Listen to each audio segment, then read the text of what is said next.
Good morning. How are we doing today? My name is James Sweeney, aka SplitSuit. Welcome back to another video. And today I want to talk to you about break-even percentage and auto profit, and really how you can use these two things together to find a tremendous amount of extra bluffs in every single session you play. Doesn't matter if you play cash games or online or live, or you play tournaments, whatever it is, this is the lifeblood of finding profitable bluffs, pre-flop, post-flop, wherever. So let's go through a couple of examples from the Preflop Math Workbook, show you the formulas, and show you how you can use this stuff to really find some extra bluffs in your next session. Alright, so if you're new to the terms break-even percentage and auto profit, let's just do a very quick refresher on what these things mean. I'm going to read the beginning part of this chapter. This is chapter 8, all about break-even percentage. You're going to do some exercises on the break-even percentage of bets, and then the break-even percentage of different raises, and then go right into auto profit after that. But I think this beginning part is summed up pretty nicely. So let's get into it so we can be on the same page if you're new to these terms. So the break-even percentage is the mathematical way of stating when a bet or a raise is outright zero EV. If your opponent folds more often than the break-even percentage, that bet or raise is auto profitable. You make an auto profit. If they fold less often than the break-even percentage, then your bluff would take an immediate loss. And it's really kind of that simple if you think about it.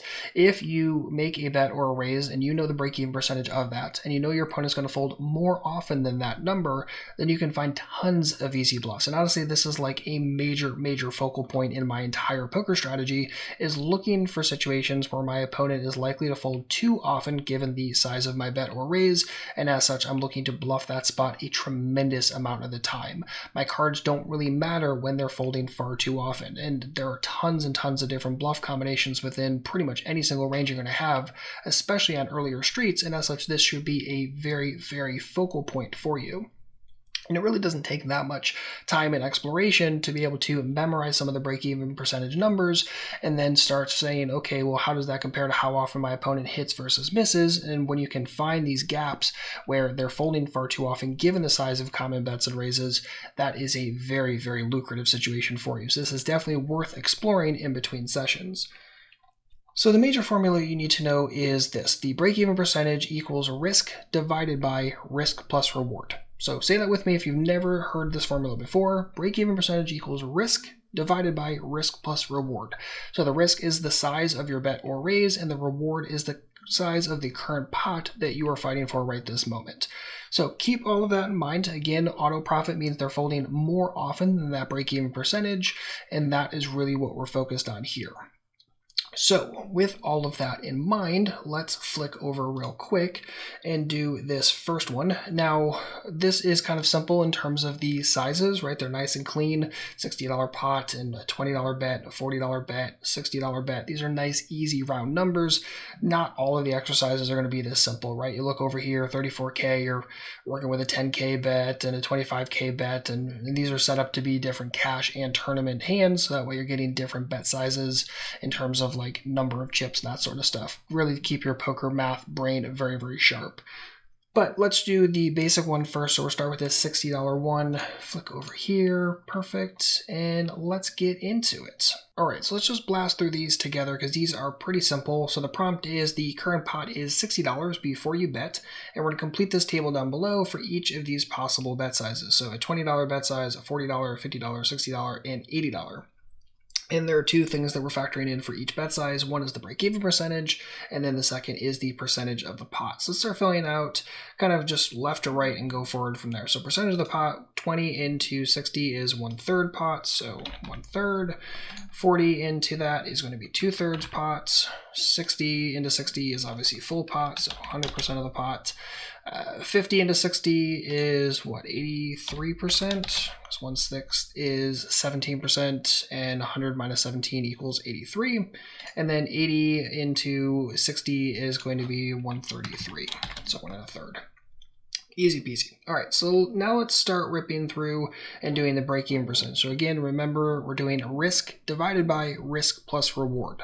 So the risk for a $20 bet is $20. That's the size of our bet. And then the reward is the $60 pot we're fighting for. So 20 divided by 20 plus 60 equals 20 divided by 80 equals 1/4 equals 25%. And that should kind of make a decent amount of sense. This is a number you definitely want to have memorized, simply because 1/3 pot is a bet size that you can use in a lot of different situations. So if you understand this, that can be extremely, extremely useful. Let's do 60% real quick, just because it's a nice round easy one. So you're risking 60 to win 60. Risk divided by risk plus reward equals 60 divided by 120 equals 50%. Okay, nice and easy. And then 2/3 is, again, another one of these that we definitely want to have memorized. So 40 divided by 60 plus 40, 40 divided by 100 gets us to 40%. Excellent. And then these are going to be a little bit larger. So 50 divided by 110 is, what do we got here? I don't know, 45%. Just going to round this real quick. And then 80 divided by, brain is slow today, 40, a little more than that, so let's just say 55%, and we'll see how we did. So one thing we can use is a simple tool. This is my break-even percentage calculator. You can download it for free or name your own pricing at a bunch of discounts and other things with it. You can do that at splitsuit.com/sheets if you're interested, but essentially we can plug all the numbers in. The reward we just talked about was 60. Our risk, let's just go right down the list here. 20. Come on now. It's just a pinch smaller. Oh, we can see everything. Perfect. All right, so we're right down the list. So 20 into 60, 25% break even. Excellent. 40 into 60 is 40% break even. Excellent. Again, numbers we definitely want to have memorized because 1/3 and 2/3 pot bets are very, very common. The 50 into 60, 45%. Perfect. 60 into 60, 50%, perfect. Again, another one we definitely want to have memorized. And then 80 into that gets us to 57%, not 55. Perfect. And by the way, you can check all of this with the answer key that's included with the workbook. And by the way, in the workbook, you can actually type your answers right into here if you have the ebook version, or obviously if you have the physical paperback, you could write into it with pen and paper, whatever's easiest for you. Look for the page number. This is page 120 in the workbook, and 20, 40, 50, 60, and $80 bet sizes. And let's just make sure we're right. So 25 and 1/3, perfect. 40, 67%, perfect. 45, 83, good. 50, 100, good. And 57, 133, perfect. So we got everything right. Everything is all good with this one so far. And again, when it comes to break-even percentage, if you can memorize a couple of the basics, and that's really largely what this kind of work is for, is 1, to do the math if you've never worked with the formula before, but then 2, start understanding the patterns. And notice it doesn't matter what the flop is. Doesn't matter what hole cards we do or don't have. All we're looking at is the basic math. Size of the pot, aka what's our reward, the size of our bet, aka what is our risk, and putting those numbers to use to figure out the break-even percentage. So if you can figure out the common ones, right? And again, this is all based on percentage of pot, right? Don't get lost in the fact that we're betting 20 into 60, or if all of a sudden we added a couple extra zeros and we're betting 2,000 into 6,000. It's the exact same thing because we're betting 1/3 of the pot, and as such, the break-even percentage is going to be the exact same regardless. It's all about the percentage of the pot. That's the really big focal point. So if you can remember and memorize things like 1/3 pot, half pot, 2/3 pot, and full pot, then you have a nice way of rounding things that are maybe a little more confusing or a little more tricky to calculate in real time, right? Maybe 50 divided by 110 isn't the easiest thing in the world for you to do. But you know, okay, well, it's in between 2/3 pot and full pot, so I know that number is going to be somewhere between 40 and 50%. If nothing else, that's a great ballpark that most people can't even get to. So it gives you a starting point for figuring out, okay, what is the baseline for finding an auto profit situation here? Can my opponent really fold all that often? This is the starting point for really starting to figure that out. All right, so now that we have this down, let's jump over and start doing some auto profit exercises and see how this all fits together. So we're going to flip over into page 127. And again, there's a full write-up here to kind of explain how auto profit works and how these exercises work. But let's just focus here on page 127. So let's flick in here. Let's go down. Perfect. All right, so essentially the prompt is early position open raises and everyone folds to you in the small blind. You 3-bet, the big blind folds, and early position calls with this range of hands. And by the way, if you're in the ebook, you can always just copy this and paste it into your software of choice. So if you're in Flopzilla, all you have to do is, this is Flopzilla Pro, by the way, click down here, paste it in, and you're good. So we know that that matches exactly right. 7s through queens, 7s through queens, perfect. And Jack 10, 9, 10, good, and this stuff up here, perfect. And going down below, you estimate that they will only continue with top pair better if you c-bet on this flop. And this flop is a 7-deuce rainbow. Complete this table down below for each of these possible bet sizes into a pot of 250 bucks. All right, so you see there's a bunch of different bet sizes, and we're going to go through a couple of these together. But let's think about what we're really doing here. Okay, so we're figuring out the break-even percentage of our bet overall. Okay, nice and easy, no problem. We just did that a moment ago. We're doing the percentage of the pot, exactly what we did a moment ago. Again, trying to build those patterns of, based upon the percentage of the pot, what is the break-even percentage for that bet? And then we're looking at actual fold percentage. And this, we can use a tool like Flopzilla for sure. So we plugged everything in, the range we assigned, the A7-deuce rainbow board. We don't have any hole cards for heroes, so we don't have any blockers to factor in right this moment. And when all we do is tick in top pair or better, you notice down here that's 25% of hands, which means the inverse is what they're folding, right? They're continuing with 25% of hands, which means they're folding the other 75% of hands, and that's what we're going with right this moment. And if you disagree with the assumptions, that's okay. We're just working with this as a coherent, tight, kind of assumption set, and then obviously as you have other information or you want to make different assumptions, that's fine. You just plug that in and factor from there. So the actual fold percentage is 75%, and it doesn't matter what size we use, right? We didn't say, okay, if you bet smaller, they're going to continue with more hands or different hands, or if you bet bigger, they're going to continue with less hands. We said, regardless of what you decide to bet in this situation, they're going to be continuing with top pair or better, and they're inherently going to be folding the rest of the stuff. So 75% is actually the answer here for all of these based upon the assumption set that was given. Now, in the real world, that's probably not going to be true. There are situations where people are truly that inelastic, but more often than not, the smaller you go, the more they continue. The bigger you go, the less they continue. So you still want to factor that in and do a little bit of kind of zoomed out exploration, but this kind of sets some static parameters so that way you can get some static math and you have a starting point for starting to look at how things change as you add or delete extra hands and continuance into someone's kind of range and strategy. And then the final question is just, is this bet auto-profitable? So again, it's auto-profitable if they are folding more often than the break-even percentage. And this is clearly a very high fold percentage. You can find these situations sometimes, and if you know when and how to find them, I mean, this is just printing money, right? Because that means you could probably 3-bet with more hands pre-flop because they're going to be folding a decent chunk of the time post-flop. Obviously, this is a very, very special board, but this isn't the rarest board in the entire world. There are going to be plenty of dry, single high card boards where your opponent could easily be folding far too often, and as such that could incentivize you to not only make sure that you c-bet a tremendous amount of the time on these kind of boards where they're folding too often and continuing just far too tightly, but this could also say, okay, well, could I add extra 3-bet hands in pre-flop to take advantage of the fact that they fold a decent chunk of the time pre-flop, they fold a ton of the time post-flop, and that could be very, very good and lucrative for you. And that's how you can start using the technical exploration to actually make strategic adjustments, and that's the entire point. That's really what we're trying to do here. So one thing I'll suggest is that if you're newer to this kind of stuff, take your time through these calculations, work through them by hand a couple of times, and really get used to them.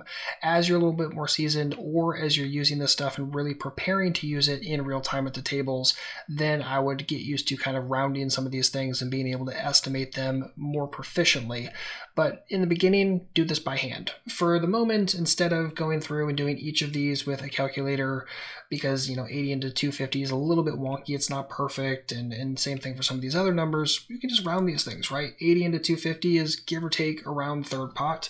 So I'm just going to say roughly 1/3. The break-even percentage of your bet size, well, if it's 1/3, it's going to be, what, 1 divided by 4, so roughly 25%. And if the break-even percentage is 25% and the folding percentage is obviously higher than that, then this is going to be auto-profitable. Yes, no questions about that. And we could go through here and be specific if we wanted to, right? We could plug in, what do we got? Reward is 250 pot, our risk is 80, right? Roughly 1/3 of that, and the break-even percentage is 24%. So pretty darn close. We could get in here and clarify it if we wanted to, but either way, we're good.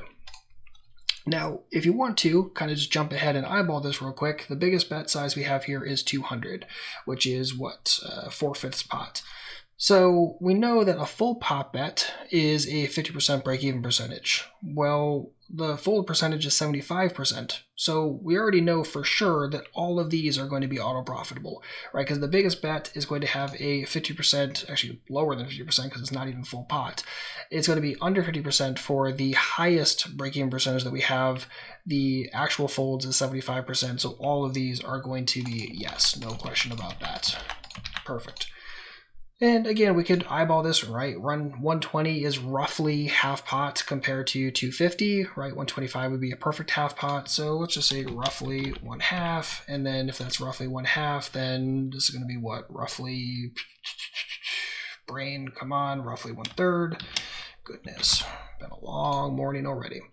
All right. And again, we go back to the answer key and proof this all out. So we have the...